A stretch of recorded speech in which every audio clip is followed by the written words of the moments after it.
Le président de la République qui va défendre son projet de loi Asile et Immigration. Nous allons suivre cette intervention sur CNews. Monsieur le Président du Conseil régional des Hauts-de-France, Monsieur le Président du Conseil départemental du Pas-de-Calais, Madame la maire de Calais, Mesdames et Messieurs les élus du département et de la région, Messieurs les préfets, Mesdames et Messieurs, si je suis à Calais aujourd'hui, c'est pour tenir un engagement que j'avais pris devant vous, Madame la maire, lors du dernier congrès des maires de France au mois de novembre, où vous m'aviez invité. Je m'étais engagé à venir avant la fin du mois de janvier. Je suis là. Je vous remercie, Madame la maire, de votre invitation, de votre accueil chaleureux, et à travers vous, je souhaite ici adresser un message de fraternité, de solidarité et de reconnaissance de la nation à nos concitoyens de cette belle ville de Calais et du Calaisis. Ils le méritent et nous leur devons.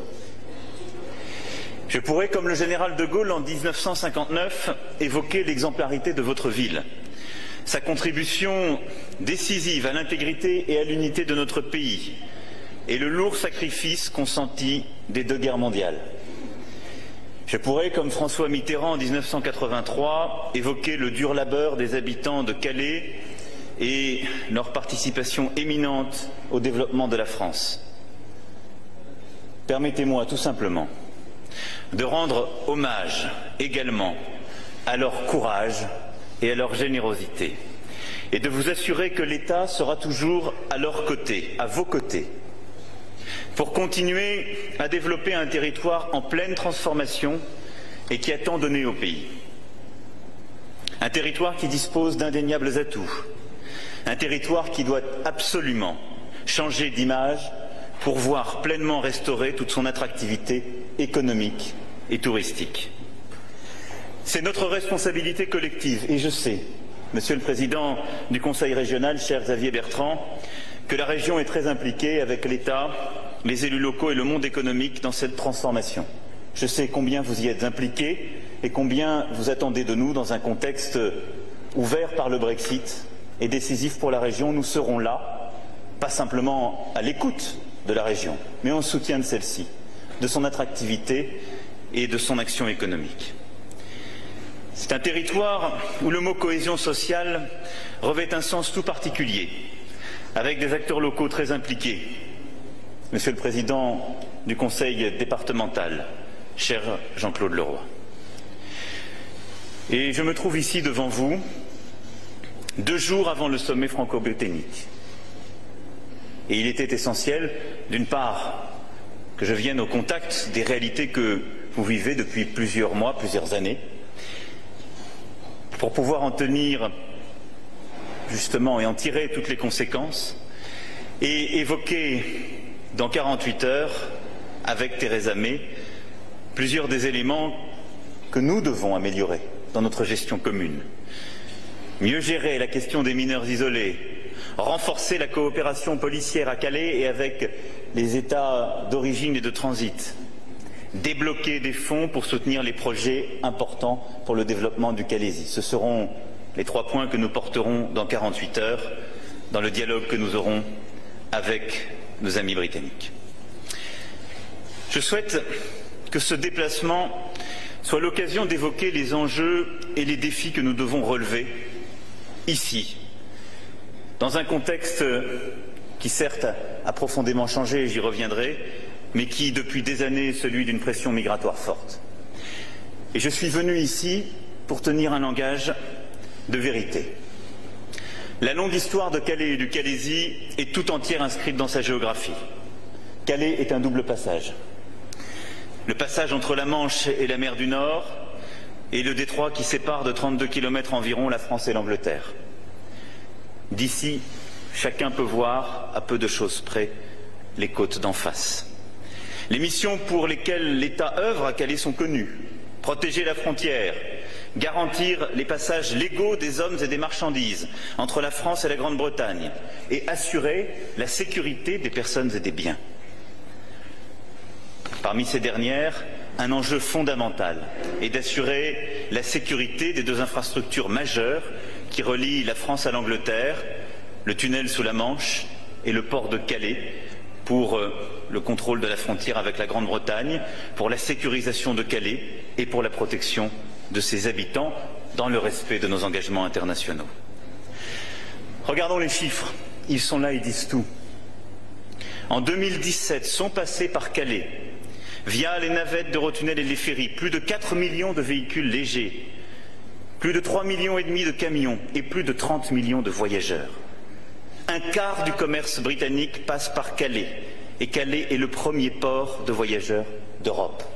C'est aussi cela, le visage de cette ville, de cette région. Je n'oublie pas le port de Boulogne-sur-Mer, qui a aussi un rôle stratégique, notamment comme port de pêche d'importance nationale et européenne.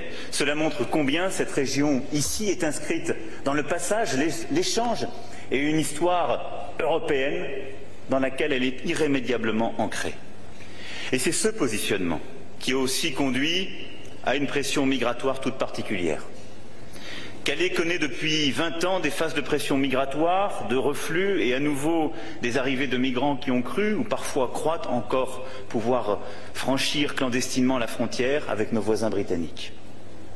Aujourd'hui, la pression est moindre et le nombre de migrants est sans commune mesure par rapport à celui que vous avez connu avant septembre 2016.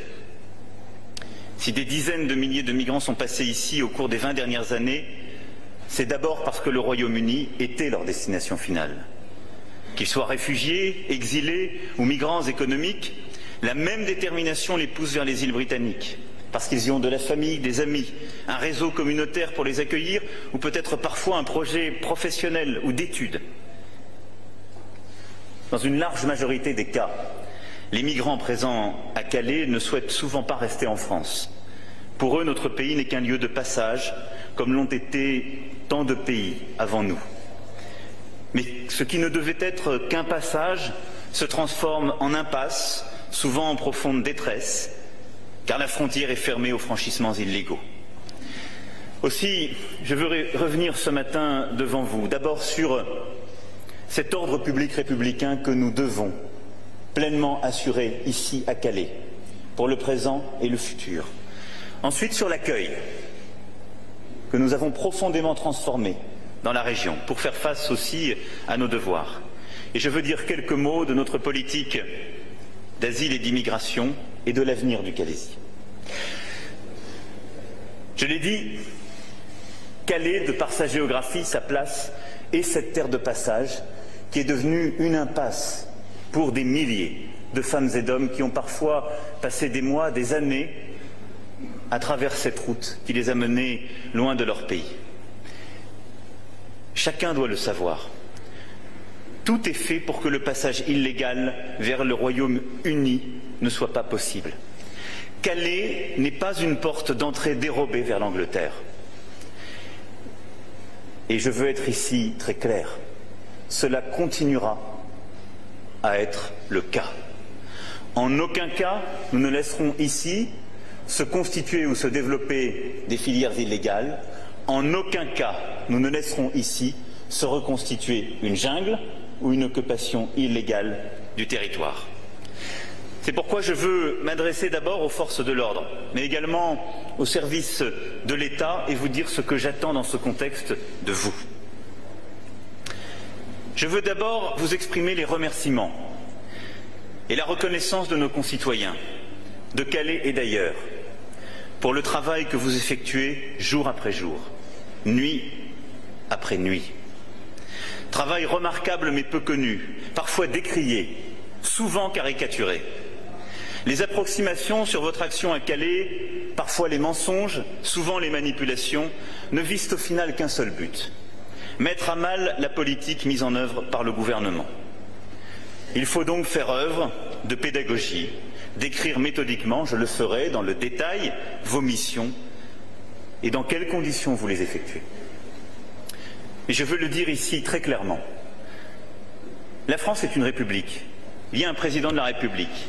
Il y a un Premier ministre qui conduit l'action du gouvernement et un ministre en charge de l'Intérieur. Il a auprès de lui des préfets. La politique, elle est une. Elle est expliquée, le gouvernement en est responsable devant le Parlement et il en répond chaque jour où il est interrogé. Et dans la République, les fonctionnaires appliquent la politique du gouvernement. Et c'est le cas chaque jour. Alors que ceux qui ont quelque chose à reprocher au gouvernement s'attaquent à sa politique, mais qu'ils ne s'attaquent pas à ses fonctionnaires, qu'ils ne disent pas des contre-vérités sur ses fonctionnaires. Et je m'étonne que des commentateurs, que des dirigeants d'organisations diverses et variées, qui parfois d'ailleurs ont à s'exprimer sur la fonction publique ou ont à représenter des fonctionnaires, se permettent d'écrire ce qu'ils ont pu écrire sur le quotidien de notre fonction publique. Dans la République française, les fonctionnaires, quels qu'ils soient, ne se comportent pas tels qu'ils le disent. Je veux remercier ici l'ensemble des forces de sécurité qui interviennent dans des conditions difficiles pour assurer la sécurité de nos concitoyens et les transports de marchandises. Je veux également remercier les agents de la direction interrégionale des routes, la DIR Nord, qui interviennent en urgence, en pleine nuit, pour rendre les axes routiers à nouveau praticables et sans danger. En tentant de pénétrer tous les jours de l'année dans les sites protégés d'Eurotunnel ou du port de Calais, afin de monter dans des camions qui partent de l'autre côté de la Manche, les migrants risquent leur vie et bien souvent celle des autres. En 2017, vous avez déjoué 115 000 tentatives d'intrusion sur ces sites et dans les zones d'activité de Calais et de sa périphérie, comme la zone d'activité des Dunes, Marcel Doré ou du Virval. Des noms bien connus pour les forces de sécurité et l'ensemble des acteurs ici présents. 115 000 tentatives en un an, soit une moyenne de 315 par jour. 24 000 étrangers en situation irrégulière, contre 55 000 en 2016, ont été interpellés à la frontière alors qu'ils étaient cachés dans des camions, le plus souvent à l'insu des chauffeurs, parfois après avoir payé quelques centaines et jusqu'à plusieurs milliers d'euros.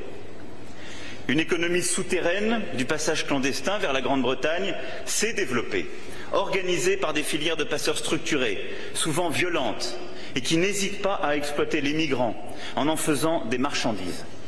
En 2017, la police aux frontières a démantelé 24 de ces filières dans le Calaisis. Je veux ici aussi saluer son action.